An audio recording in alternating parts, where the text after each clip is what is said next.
Hey everybody, welcome to another episode of We Watched a Movie. This is finally our episode for Tommy Wisaeu's The Room. So we are gonna get right into it. This movie is the perfect cinematic shitstorm. It is. It really is. There's awkward phrasing, there's bad writing, there's horrible camera angles, there's weird out of nowhere editing, there's scenes that go nowhere, subplots that are introduced and completely dropped, strange characters, acting that looks like it was like, in a junior high school drama play. Like with Plan 9 from Outer Space, for example, okay? There's kind of one or two things that make that the bad movie that it is. There's a few things that could have worked had he had a better budget, or had he had more backing, or there's certain things that you can see and you can go, okay, I see what he was trying to reach for. There's just so many bad elements to it. The best description I have ever heard, and I continue to repeat, is it's like an alien came to Earth and was only ever described movies. Right. Never actually saw one and aspired to be that. He wanted to put like human experience, but he didn't know how. Right. It's like he watched a one of those romantic triangle like a romantic thriller kind of movie like Killer Instinct or I mean not Killer Instinct, that's a video game, Basic Instinct, or one of those kind of movies. I'm trying to think of the one from the 80s and I can't think of it right now. But he watched one of those movies, but he only watched like the first half of it. And that's what this entire movie is. This entire movie is the first half of a romantic thriller with, like I say, other random elements that just don't either get seen all the way through or just don't fit into the movie at all and are shoehorned in, and there's tonal shifts that are weird. Well, it's chunks of different movies. Right, exactly, it's chunks of different movies with different characters that somehow are in the same universe and all collect here in The Room. Something I've got to preface before we continue this more is I am a big fan of this. I see this as a artistic masterpiece. It's gross how bad it is. Like you sit there and you go, oh man, I don't want to. But I also but at the same point it draws you in. But I've also because it's fascinating. And so that's another thing is to the audience, which I'm totally backtracking. You need to see The Room before you see The Disaster Artist. Disaster Artist is based on the book written by Greg Sestero, who plays Mark in The Room. So it's literally him discussing the creation and how this even came about, and even telling a little bit about Tommy. So hearing about how Tommy's personality is and kind of his background. For one, we don't know who Tommy Wisaeu is. He's such a weird cat, man. Even in this movie and his performance, like the giggles, that constant giggling thing kills me. And it's because it's so weird and it doesn't fit. And I think it's just a personal trait. I don't think it's anything that he was trying to do for he was like, I'm gonna make this character giggle a lot. It's just, I think, something that Tommy Wisaeu himself does. I could be wrong on that. You would know better. He actually wrote everything and kept forgetting his lines. Yeah. He would go out there like the scene with the water bottle. Right. I did not hit her. I did not. I did not hit her. I did not.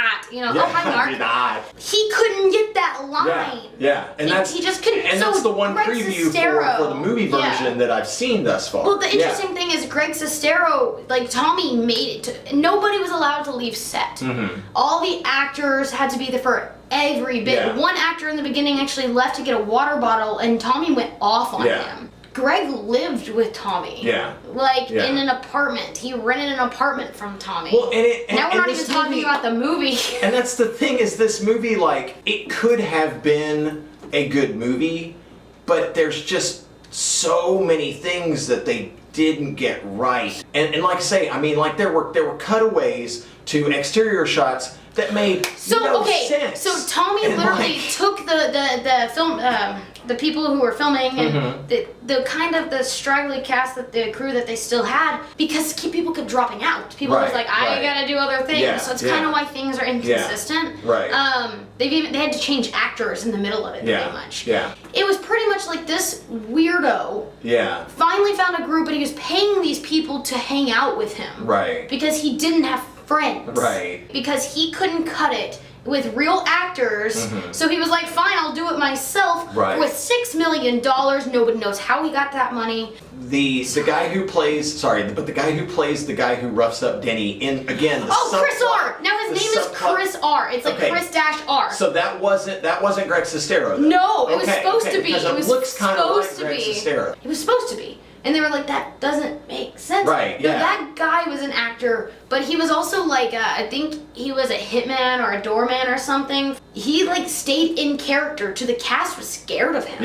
Yeah. And so that was, a lot of the reactions were somewhat real. One of the fight and the girl who scenes- played Lisa looks like every trashy sophomore year, like somewhat Don't pretty. say that because but Juliette trailer is- park kind of girl that I've ever known in my life. And I mean, and I don't mean that. I don't mean that in the bad sense. Just That's how she that's was what dressed. she right. And, No, and I'm and that sure wasn't even it's her costuming, choice. It's hair. It was it's, Tommy Wiseau. Right. But it just she just did. She just kind of She wasn't the resembled, original you either. know, right. Like the original Mark and the original Lisa were in a relationship, and Tommy Wiseau had this great idea of filming with Greg, but like acting like he was filming with the other guy, Right. and still paying him for the day. But they were like, well, that's crap. Yeah. So they left, you Yeah. know, and they took a good chunk of the cast with Yeah. them. A lot of them left, and like Greg just stayed on because he had known Tommy, and he literally could not back down from a role. Yeah.